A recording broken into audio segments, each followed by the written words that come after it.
Hello friends, welcome to your own channel let's study with Richa. Subscribe ना किया हो तो आप ज़रूर कर दीजिएगा। चैनल पर फर्स्ट टाइम आए हैं तो अगर बार बार आते हैं और सब्सक्राइब नहीं किया है then it's very bad thing, तो प्लीज़ सब्सक्राइब कर दीजिएगा। तो और लाइक शेयर ज़रूर कर दीजिएगा। आज हम डिस्कस करेंगे हमारे micro teaching, that is a topic of techniques of teaching. उसका next topic that is of skills of micro teaching. देखिए ये एक इतना इंपॉर्टेंट टॉपिक है। आपको जो लेसन प्लान्स भी आप बनाते हो उसमें भी आपको माइक्रो टीचिंग की स्किल्स के अकॉर्डिंग लेसन प्लान्स बनाने होते हैं, तो बहुत ध्यान से समझिएगा। इंपॉर्टेंट है थ्योरी पोर्शन में भी और लेसन प्लान्स के लिए भी। ठीक है, तो मैंने कोशिश की है कि आपको इस एक वीडियो में दोनों चीज़ों की क्लियर आपको एक्सप्लेनेशन दे दूँ।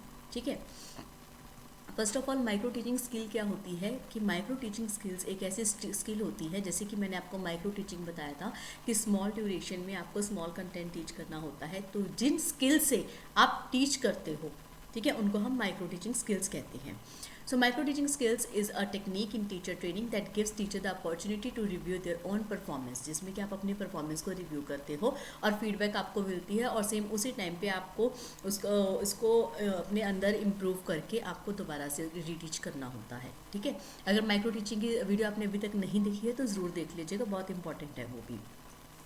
देखिए ये होता है micro teaching lesson plan format. First of all तो आप जो भी प्यूपल टीचर का नेम, सब्जेक्ट, किस टॉपिक पे आप पढ़ा रहे हो वो चीज़ होती है।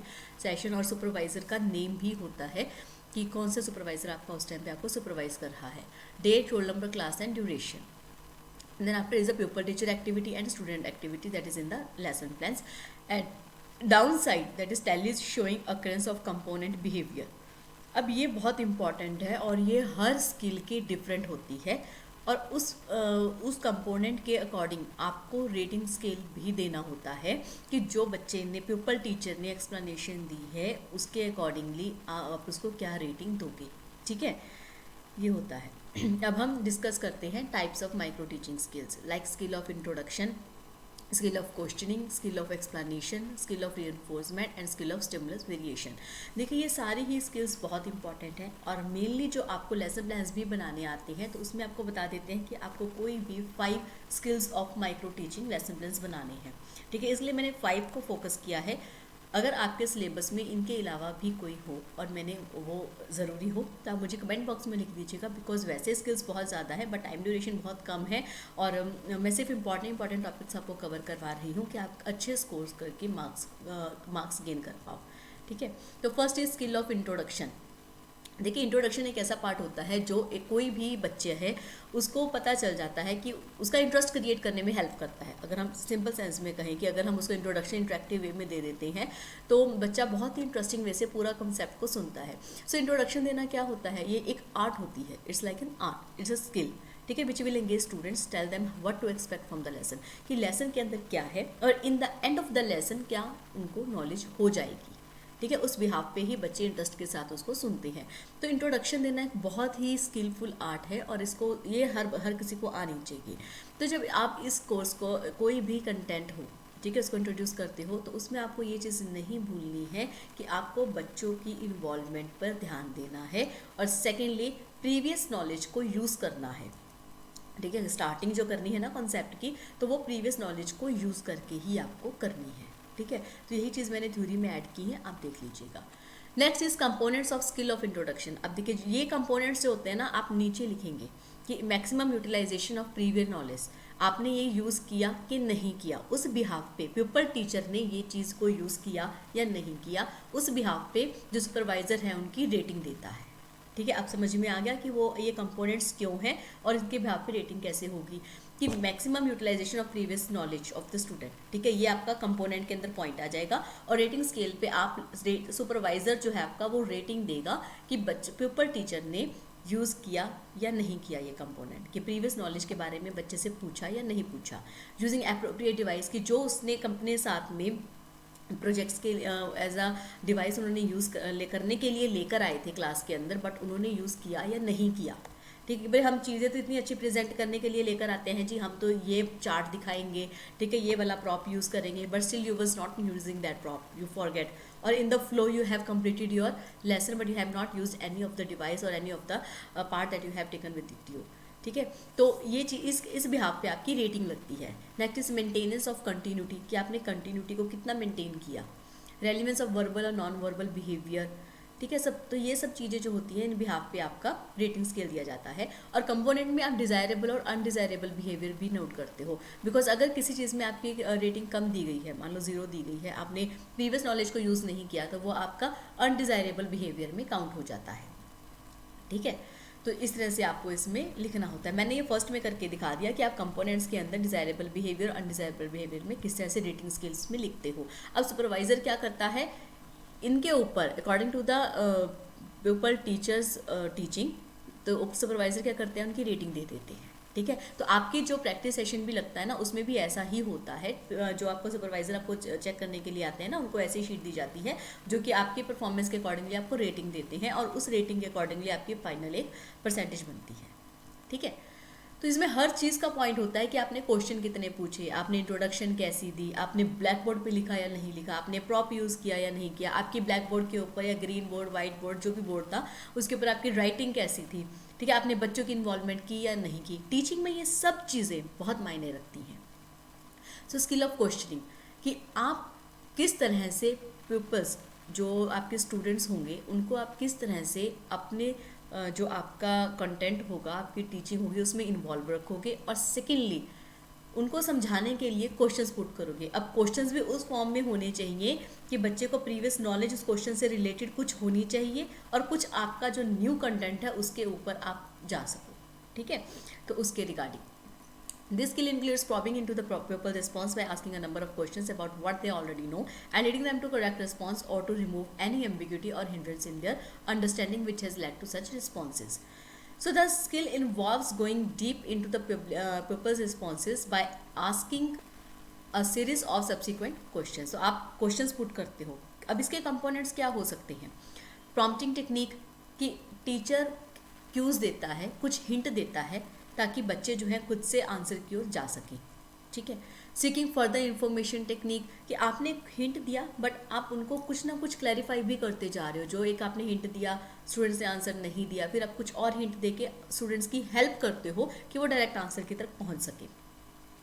रीफोकसिंग टेक्निक, आप रीफोकस करते हो बच्चे को, आप आंसर करने के लिए क्लूज भी देते हो और कुछ ना कुछ इन्फॉर्मेशन भी प्रोवाइड करते हो टॉपिक से रिलेटेड ही, ठीक है। So this technique is generally use when people give a correct response, the teacher focuses class attention to a related issue और a topic already covered in the class. So people views his responses in relation to other situations, वो compare करते हैं अपने views को दूसरे situations के accordingly, ठीक है।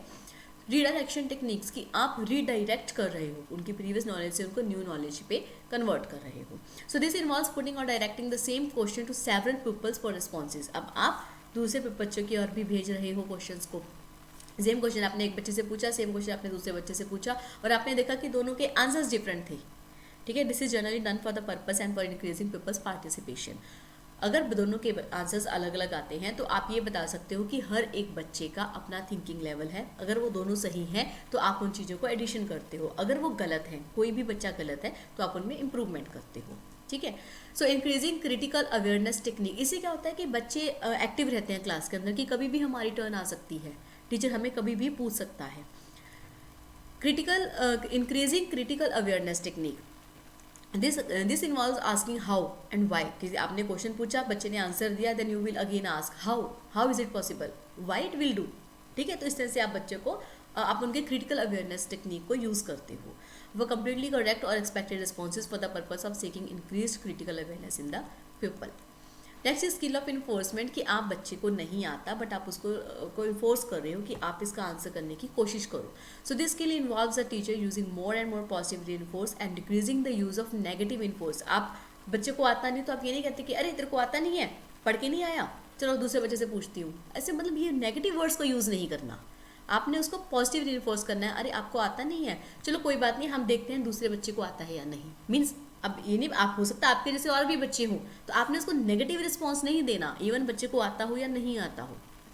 गलत भी आंसर कर दिया, इवन यू विल से चलो हम दूसरे बच्चे से भी पूछते हैं उसका पॉइंट ऑफ व्यू क्या है, ठीक है। इसके कंपोनेंट्स क्या होंगे, देखिए आपने इनके साथ साथ आप वो भी लेसन प्लान्स ऐड कर सकते हो, यही कंपोनेंट्स को ऐड करके, जो मैंने आपको फर्स्ट इंट्रोडक्टरी स्लाइड्स के बाद में दिखाया था। बिकॉज मैं हर टाइम मैंने वो चीज़ ऐड नहीं की है, वो मैंने आपको फर्स्टली शो कर दिया है। वो सेम प्रोसेस आप इन सब में भी ऐड कर सकते हो। और लाइक ना किया हो तो ज़रूर कर देना, सब्सक्राइब जरूर कर देना। तो इसके कंपोनेंट्स क्या होंगे, पॉजिटिव वर्बल इन्फोर्समेंट, कि आप पॉजिटिव वर्ड्स का यूज़ करते हो, जैसे कि very good, right, carry on, try it, very good, you are going on the right path, try more. ठीक है, इस तरह से आप कुछ पॉजिटिव वर्ड्स का यूज़ करते हो। Next is positive non verbal inforcement, like if the student is giving the wrong answer then you will give them expressions like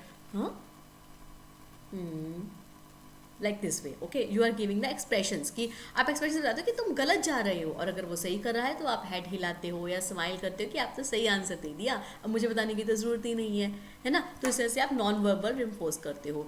next is extra verbal cues, like carry on, continue your point, that you are going to the right point. ठीक है, इस तरह से आप उनको extra verbal cues भी देते हो। तो और रिपीटिंग एंड रीफ्रेसिंग, आप रिपीट भी करते हो। Generally a teacher repeats a correct answer और write it on the black board, ताकि बच्चे को बच्चा को जो लगे कि भी हाँ हमने सही आंसर दिया था। ठीक है, if the answer is partially correct the teacher refresh it. अगर उसमें कुछ चेंजेस की ज़रूरत है या आधा सही है और आंसर इज पार्शली करेक्ट, तो क्या करता है टीचर, उसको सही करके लिखवाता है। राइटिंग पीपल आंसर, पीपल का आंसर भी लिखता है ताकि बच्चे को अपनी गलती का भी पता चले, और अगर वो कोई गलती नहीं है तो दूसरे बच्चे भी फोर्स हो सके कि हमारा नाम भी मैम बोलेंगे या हमारी कई बात भी लिखेंगे। ठीक है, next is skill of stimulus variation. The skill of stimulus variation can be defined as a deliberate change in the attention drawing behaviors of the teacher in order to secure and sustain people's attention towards the lesson at a high level. Means आप according to the demand of the time आप sudden change लाते हो अपनी teaching के अंदर। ठीक है, तो अब इसके components क्या होंगे कि movements, आप move करते हो। ठीक है, आप खड़े होकर पढ़ा रहे थे बट आप लेफ्ट साइड पे चले जाते हो या राइट साइड पे चले जाते हो, या कुछ ना कुछ अपने हाथ में बुक ले रखी थी तो आप उसको एकदम रख देते हो और किसी बच्चे के पास जाकर आप उससे कुछ मांगते हो या कुछ बात करते हो या उनके आसपास घूमते हो, आप आसपास घूमते हो ताकि बच्चे को लगे कि हमारी टर्न कभी भी आ सकती है या हमारी कोई चोरी तो नहीं पकड़ी गई, if they were not concentrating in the class. ठीक है, गेस्चर्स, आप गेस्चर्स देते हो like head, hand and body movements to draw people's attention. आपका मेन मोटिव यहाँ पे होता है बच्चों की अटेंशन लेना। ठीक है, क्योंकि अगर आप एक ही पोजीशन में खड़े रहोगे या बैठे रहोगे तो पीपल्स कुछ भी उनका अटेंशन जा सकती है। ठीक है, तो उनकी अटेंशन को एम्फेसिस करने के लिए गेस्चर्स दी जाती हैं। चेंज इन स्पीच पैटर्न, की कभी आपका वॉल्यूम जो है वो हाई हो जाता है तो कभी लो हो जाता है। इट डजंट मीन दैट कि आपका कोई झपकी ले रहे हो या आपको नींद आ रही है, ऐसा कुछ नहीं होता। कई बार स्पीच पैटर्न को चेंज करना बहुत ज़रूरी हो जाता है। Next is focusing, this include verbal focusing, like listen carefully to this, कि अगर आपका कोई ऐसा पॉइंट आ जाता है या कोई आप डायग्राम में कोई स्पेसिफिक चीज़ शो करना चाहते हो तो आप ये चीज़ें बोलते हो कि लुक एट दिस डायग्राम, कि listen carefully, it's very important point. ठीक है, तो आप वर्बली फोकस करते हो, आप गैस्चर फोकस करते हो जैसे हेड, हैंड या बॉडी मूवमेंट के साथ में। ठीक है, verbal and gesture focusing include simultaneously use of verbal and gesture focusing which can be done by pointing to a figure and saying verbally look at this finger. कि आप जैसे chart को, आपने कोई चार्ट बनाया है, ठीक है, आप उसको यूज़ भी कर रहे हो या और आप इसको साथ में क्या उसमें बोलकर भी बता रहे हो और उसको आप दिखा भी रहे हो। जैसे कि मेरे पास ये मेजरिंग रखी है तो इसको दिखाने के लिए मैं आपको बोल रही हूँ कि आप इसको देखिए, आपको आई थिंक दिख रही है कि आप इस मेजरिंग टूल को देखिए। ठीक है, तो मैं आपको पिक्चर भी दिखा रही हूँ और मैं बोल भी रही हूँ। ठीक है, तो इस तरह से आप इसको शो कर सकते हो। Next is change in interaction style, this includes 3 styles. अब देखिए, इंट्रैक्शन के 3 वे हो सकते हैं। एक तो टीचर पीपल का, ठीक है, दूसरा क्या होता है कि टीचर्स ही बैठे हैं और उसमें एक बच्चा आके, जैसे कि वाइवा वर्स होते हैं, है ना, 2 या 3 टीचर्स बैठते हैं और बच्चा आता है और उससे उनसे क्वेश्चन पुट किया जाता है। सो टीचर ग्रुप इंट्रैक्शन हो सकता है, पीपल इंट्रैक्शन हो सकता है कि बच्चों को ही आप टीचर का रोल दे देते हो। Okay, next is pausing, Pausing includes short deliberate intervals of silence used while conveying information or explaining in order to sustain pupils' attention, कि आप बोलते बोलते एक बार रुक जाते हो, then you start again। ठीक है, so this is called the pausing। Oral visual switching, अब इसमें क्या होता है कि this includes change in the medium oral, visual और oral visual through which information is conveyed to pupils, that is only the way of the speaking। Next is skill of explaining, कि आप explain किस तरह से करते हो कि बच्चे को एक बार में ही समझ में आ जाए। ठीक है, that is the way of the explaining, the skill of the explaining. Generally a teacher is said to explain when he is describing how, why and some time what of a concept, phenomena, event, action or condition. So its components will be like explaining links कि आप link prepositions का use करके link बनाते हो, ठीक है, जैसे कि cause, consequences, time sequences, means और purpose of an event, concept, action और condition, ठीक है, आप preposition का यूज़ करते हो या conjunction का यूज़ करते हो. बिगिनिंग स्टेटमेंट्स, जो बिगिनिंग स्टेटमेंट्स होती हैं वो इंट्रोडक्टरी स्टेटमेंट्स भी होती हैं ना, जहाँ से आप एक्सप्लेन करना स्टार्ट करते हो.